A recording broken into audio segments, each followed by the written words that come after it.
अलविदा कहना बहुत तकलीफ देता है, उम्मीदें टूट जाती है, ज़ब्त का बंधन छूट जाता है।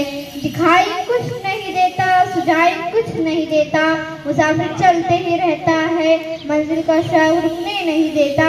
गुमा कुछ ऐसा होता है कि जिसे जैसे मिल न पाएंगे, ये गहरे ज़ख्म फरकत के किसी से सिल न पाएंगे। शिफा जहां।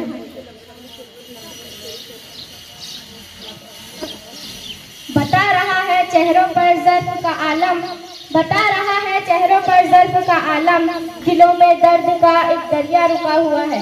सदर आली वक़ार मुअज़्ज़िज़ असातिज़ा, मेहमानाने ख़ुसूसी और मेरे प्यारे हम मकतब साथियों, आज की ये अलविदाई तकरीब 8th क्लास के अलविदा होने के एजाज़ में इनेकाद पजीर है। मैं अपने असातिज़ा से मुखातिब होते हुए चंद कलमात पेश करना चाहती हूँ कि जिन्होंने हमें बहुत ही मेहनत और मशक्क़त के साथ तालीम दी और हमारी किरदार साजी की। जिस तरह हमारे असातिज़ा ने बड़ी ही दिलचस्पी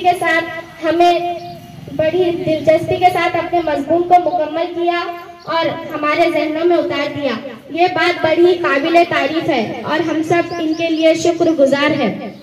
साथ ही साथ मैं 7th क्लास का भी शुक्रिया अदा करती हूँ कि जिन्होंने अलविदाई तकरीब के जरिए मोहब्बत का सबूत देते हुए हमें अलविदा किया।